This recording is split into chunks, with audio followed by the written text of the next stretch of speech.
দিনে দুপুরে পুকুর চুরির ছবি আপনাদেরকে দেখিয়েছি, তবে এবার দেখাবো মাটি মাফিয়া দৌরাত্ম্য। দিনে দুপুরে মাটি চুরি হচ্ছে, চট্টার কথা বলছি। সেখানে বিঘের পর বিঘে জমি থেকে উধাও হয়ে যাচ্ছে মাটি। বাবুর একবার 40-50 ফুট মাটি কেটে রীতিমতো বিক্রি করা হচ্ছে। বিক্রির অভিযোগ সামনে উঠে আসছে এবং মাটি কাটায় কিন্তু পুকুরে ধসের অভিযোগ। দেখুন, দিনে যেমন হচ্ছে রাতেও কিন্তু চলছে মাটি পাচার। যে ছবি আপনারা দেখছেন, একদিকে দিনের ছবি আপনাদেরকে দেখালাম, দিনে দুপুরে চলছে মাটি পাচার এবং রাতের অন্ধকারেও চলছে মাটি পাচার। চট্টার ছবি, সেখানে মাটি মাফিয়া দৌরাত্ম্য।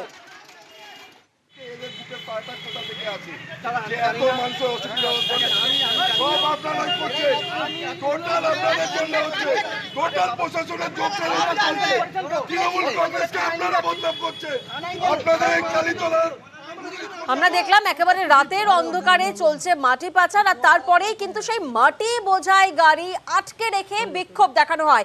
পঞ্চায়েত উপপ্রধানের নেতৃত্বে চলে সেই বিক্ষোভ। চট্টায় তারপরে পুলিশ এবং উপপ্রধানের মধ্যে বচসা হয়, কথা কাটাকাটি হয়, যদিও পরে মাটির গাড়ি তুলে দেওয়া হয় পুলিশের হাতে।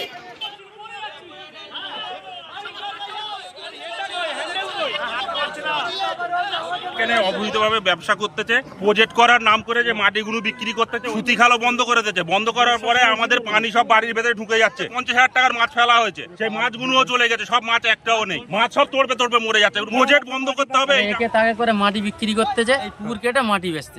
এক সময় বলেছিল যে এখানে পুকুর কাটা হবে না, জোর জবরদস্তি ওরা বললো আমাদের জায়গা আমরা পুকুর কাটবো, সেই কারণে পুকুরটা কাটা হয়েছে। কিছু জমি মাফিয়া মাটি চোর করে তারা এখানে মাটি কেটে বিভিন্ন জায়গায় ভরাট করছে।